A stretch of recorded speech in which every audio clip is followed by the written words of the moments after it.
I was sitting here thinking about how I felt when I quit my job. And one of the first things that come to my mind was literally being filled with fear.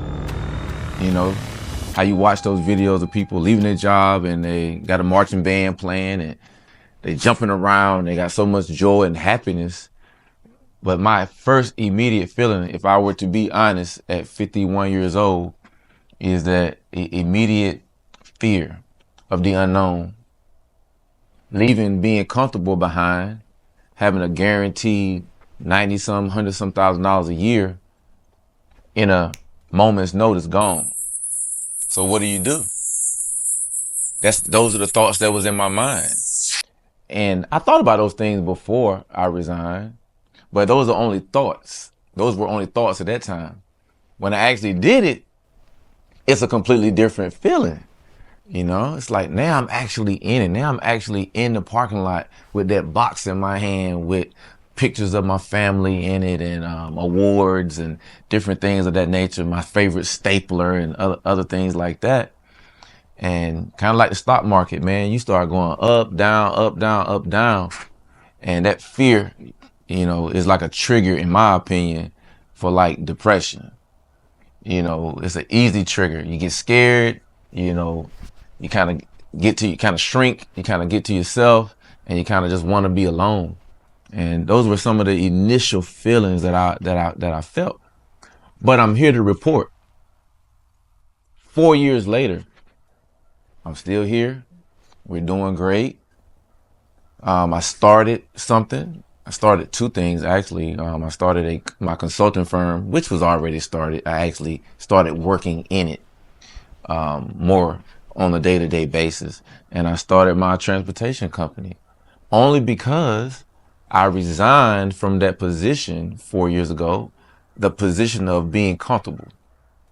That's what I'm gonna call it. I resigned from that position of being comfortable, getting that money, big money coming in every 2 weeks. But in order for me to really be comfortable, I had to resign from being comfortable. Because I was not comfortable on that job, going through depression, fighting anxiety, dealing with, you know, other people's problems that they place on your shoulders because they're unhappy in their skin at home. So they bring it to work and project negativity on you. But the money was comfortable. It's a song, right? What you'll do for love. The song in my head in that time, what you do for money. Will you continue to hurt yourself, bang your head up against the wall for money? Oh yeah, I know I'm working for my family and all those different things. But man, if you're not here, if I'm not here, if I'm not mentally strong, if I'm not physically strong and healthy and here and happy and whole, what good is that money for my family?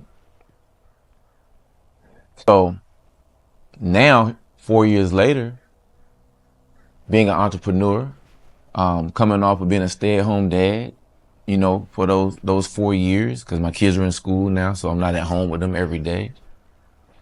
Less money, more love. Less money, but more love.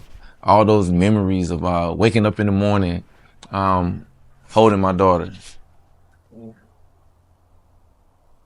training her in how she should come up as a baby and as a toddler, telling her I love her every day, giving her a kiss, giving her a hug every day, being there for her when she falls, allowing her to get up, but knowing that I'm not far away, that she has support. I believe that investment is going to pay dividends in the immediate future and down the road, Lord willing, that we're all still here. I believe in investing in your family. So yeah, you can go out and make a bunch of money. You can go out and have the nicest cars, the nicest homes.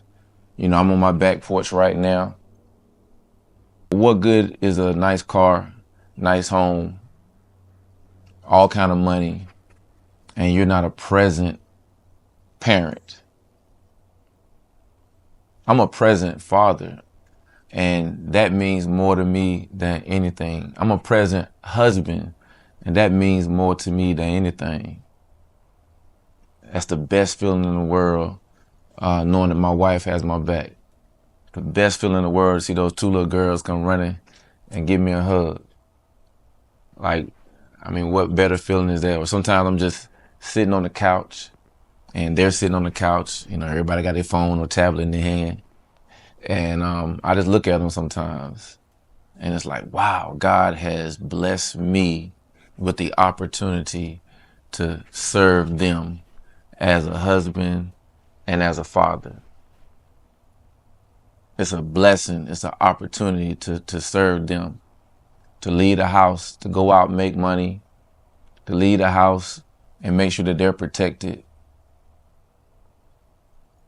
I love it. That's what I want to be known as.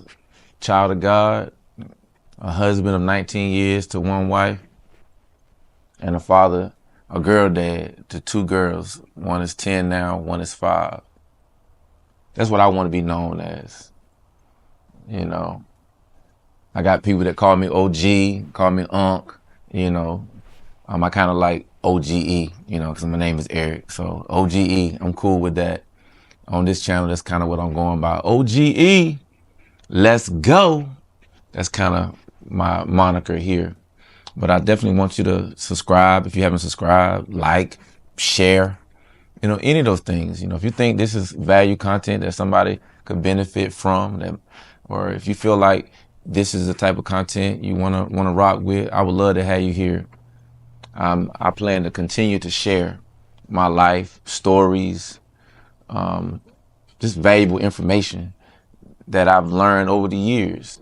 And it's not gonna cost a dime. It's not gonna cost a dime. And you don't have to buy anything. There's no catch later. You know, I wanna just provide stories of value that can actually help people.